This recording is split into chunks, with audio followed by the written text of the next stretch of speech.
This experiment explores and simulates combinational logic circuits by combining basic gates through Boolean algebra, a system of logic developed by George Boole over a century ago, later adapted for digital electronics to represent yes or no and true or false states in switching circuits.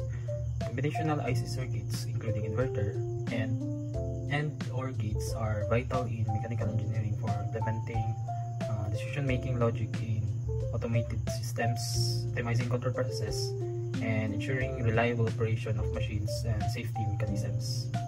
The materials needed for this experiment are 9 volts power supply, 1 piece of 74LSO4 IC, 1 piece of 74LSO8 IC, 1 piece of 74LS32 IC, a breadboard, bunch of jumper wires, 4 pieces of 3.9 kilo ohms resistor, 4 pieces LED color, and 3 micro buttons.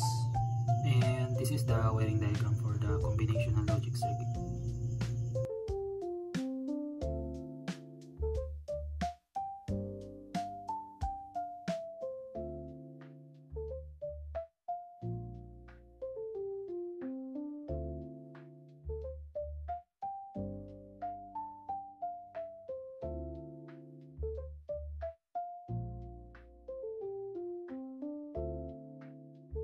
And this is the final setup for this experiment. Let's try switching the buttons to give different inputs.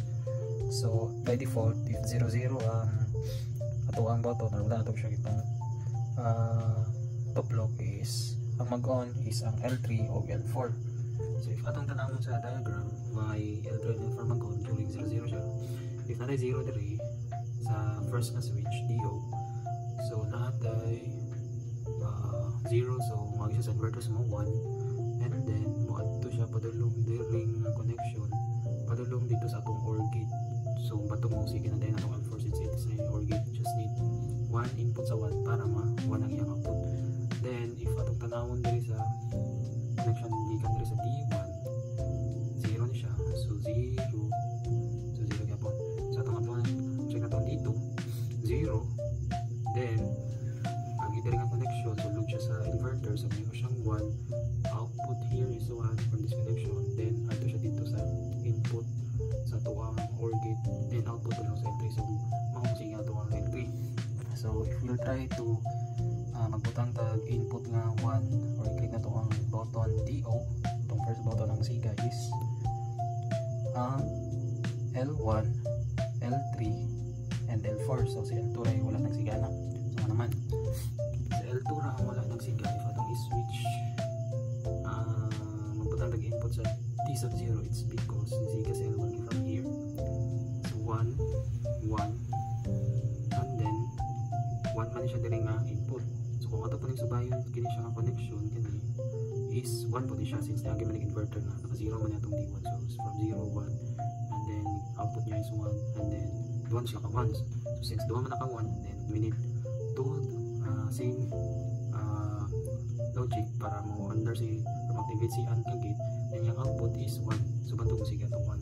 But there sa L2 ng 2 is wala siya, and kinahanglan siya o both 1 and 1 diri, and then 1 and 1 po diri, so that is why wala siya si L2.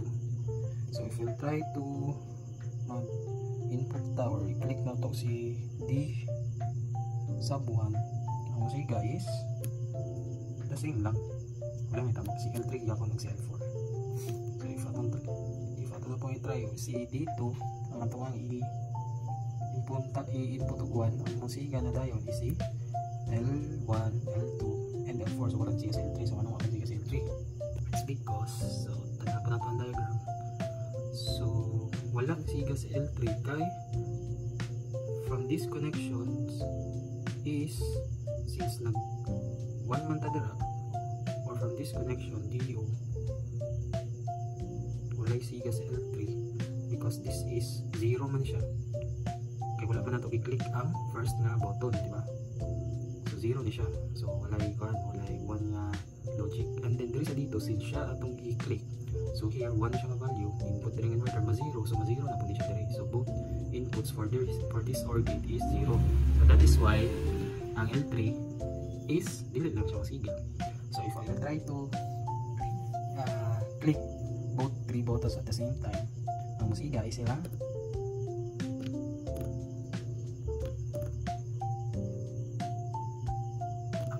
is si L2 and si L3, since masiga si L2 si L3 lang because from this diagram we have sa input there is tulo ka switch.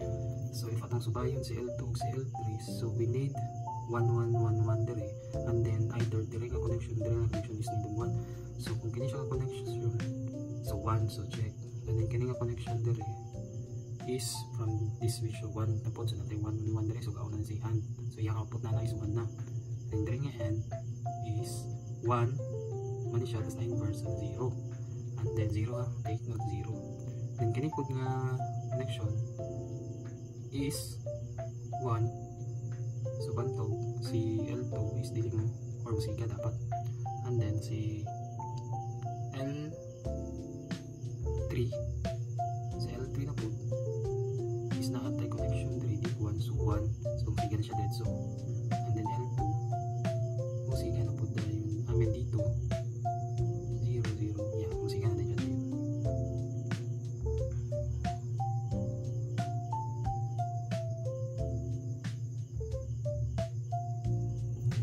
From the experiment, we observe how the combinational circuit processes inputs using logic to produce precise outputs, demonstrating the foundational principles of digital systems.